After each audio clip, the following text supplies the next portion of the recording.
I am back at the sculpture park today to look one more time at light. I've been looking at light in the studio and sort of how those things can change over time, but I wanted to talk about the light outside because that is the most difficult to control.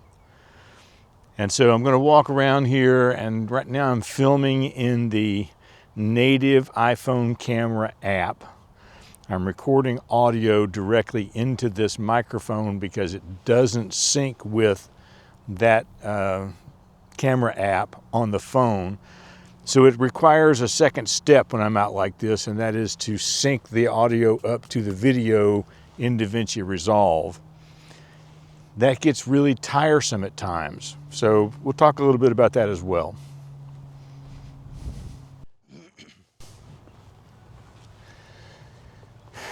Now, one of the things that I could do with this audio is I could put a receiver on the phone. It's just a little tiny piece of equipment.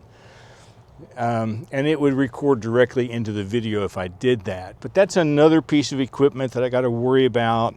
And it takes a different volume setting for the phone that it does for the EOS R than it does for my Pocket 3. And every time I use it on another piece of equipment, I have to remember to reset it and go back and try to fix it, or otherwise all my audio is just screwed up. And so it's easier to just record directly into the microphone, and then I will sync that with the video in DaVinci Resolve so that it looks like it's all been videoed and recorded together. But it's one of the reasons why the Blackmagic camera app is something that I would prefer to use long term. We'll talk about that in a second.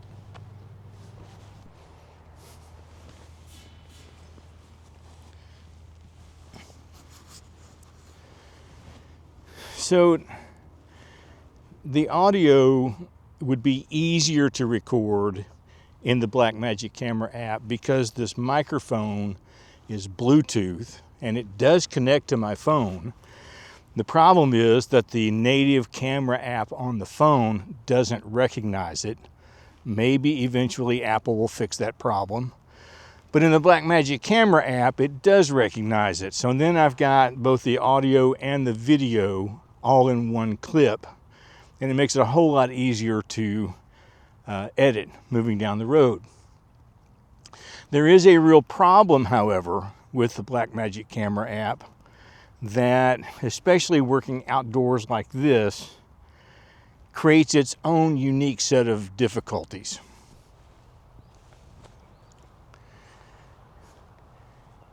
Now, we've been talking about light quite a bit, and controlling the light in a studio environment is really pretty easy because I can control the power of the light itself, or I can control the shutter speed or the aperture or whatever in the camera to find the balance that I want. Out here in the sun, unless I bring a big, wide sheet to put up over me to block out some of the sun, there's nothing I can do to turn the sun down. So it brings up its own problems. Now, there are several ways that we can control the light as best we can. We're shooting at 30 frames per second. We could be shooting at 24 frames per second or 60 frames per second, but we're shooting at 30 frames per second. And to get the most even video, the most, I hate to throw around the term cinematic, but the least problematic video, the most pleasing to the eye, once we set the frames per second, we want the shutter speed to be twice whatever that is. So if I'm filming at 30 frames per second, I want my shutter speed to be 1/60. And then I can take the aperture and I can adjust it up or down. Now, I'm going to put a snapshot or screenshot of the Blackmagic camera app up here, and I'm going to show you a few things. So you will see that I am filming at 30 frames per second when I'm in this app. and I'm at a 180-degree shutter angle, that automatically sets my shutter speed to twice whatever the frames per second is. So it automatically goes to 1/60. But then you will see shaded out up here at the top is an aperture of f1.8, and I cannot adjust that. So when you think about aperture, you think about the fact that this is the size of the shutter letting the light into the lens. And so the smaller the number, the wider it is open. So 1.8 is way out here letting in all this light. If I go to 2.8, it's a little better. If I go to 5.6, it's a little better. If I go to 8 or 11 or 16 or 22, or even if it allows you to go higher than 22, the more you can stop that down, the less light you're letting into the lens, and the easier it is to film. I cannot adjust that here. So if I am doing 30 frames per second at a 180-degree shutter speed, or 1/60 shutter speed, and I have a fixed aperture that is wide open, letting all of this bright sunlight in, how am I getting this picture in the camera app, in the native camera app? Well, the answer to that simply is I'm probably running at a shutter speed of 1/5000 or something right now, which makes it look really choppy and digital, and it does fine for video like this, but if I wanted to make more of a movie style video, it's awful. And so the only thing that you can do is to use something like this right here, which we'll talk about next. You have seen this little piece before. I've been holding the black mist filter on the phone. It has a magnetic piece here that clamps down over the MagSafe area where I charge the phone. And then it has a magnet here where I can put a filter inside. This particular filter is what they call a variable neutral density filter. So it goes from a minimum of closing down 1 stop of light to 2 stops of light to 3 stops of light to 4 stops of light to 5 stops of light. And all that means is that it will get darker the higher the number I have, the more like sunglasses it becomes. At 1, it's like a slightly shaded pair of glasses, and at 5, it's like wearing polarized glasses, sort of. So you have to have something like this, and let me show you why. I'm gonna turn the camera around, and you won't see me in a minute, but I'm gonna be in the Blackmagic camera app showing you what it looks like. Okay, right now I'm still in the native camera app, and I want to show you what it looks like. I'm taking a video of this sculpture. The sun is behind me, so I'm not pointing the lens directly into the sun. This is probably as good an angle as I could get to record this, but I'm going to now show you what it looks like in the Blackmagic camera app without bothering to put on a neutral density filter.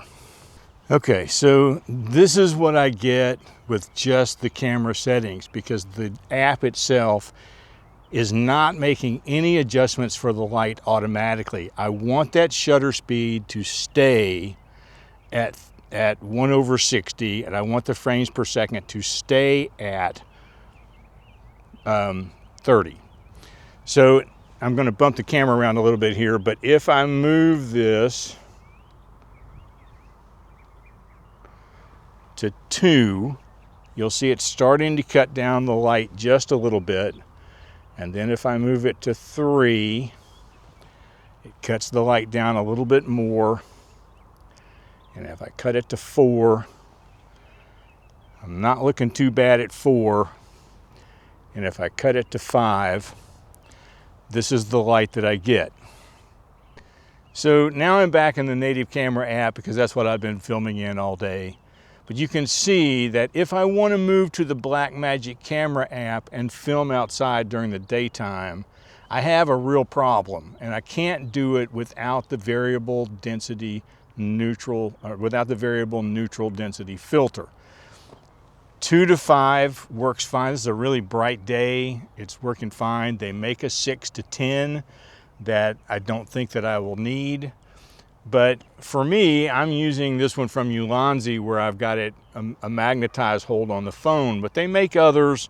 Moment makes some. There are some other brands out there that make them, that they will sell you a phone holder, a phone case with a lock mechanism built in around the camera, so you can actually attach that filter to the case. That works great as well. I just personally try not to use a case. I like the feel of the phone in my hand better when it is just the phone. But either way I go, if I stay with the native camera app, I get a less quality video and more difficulty in getting the audio. And if I go with the Blackmagic camera app, I've solved the audio problem, but now I've got to still have another piece of equipment to adjust the sunlight. The positive thing about that is that I can adjust that as I need to. If it's a cloudy day, I can adjust it down where there's not as much, there's not as great a density, so it's not as dark. It gives me some control, and that's really what I'm looking for, is a better way to control what I'm doing when I'm making video. I know there's been a lot of technical stuff in this, and I'm really sorry about that. There's no other really easy way to do it. It's probably going to be a really long video as well, and I apologize for that too. But you know, sometimes I think as I'm going along, I just need to sort of explain myself as to why I'm trying to do what I'm trying to do. I could do this all day long, and I would get no complaints from anyone about using the native camera app, the way the audio is syncing up. But in creating more of a storytelling, movie-style, cinematic video, I need to be able to control the light better than that. And the only way to do that is in the Blackmagic camera app. Because here's the thing. If I put that filter over the lens of the native camera app, it's just going to keep making adjustments until it gets back to normal, because it's trying its best to get a certain amount of light, which means now the shutter speed is just going to be astronomical off the chart, and I'm really just sort of working against myself. Anyway, that's the video for today. We'll see you tomorrow.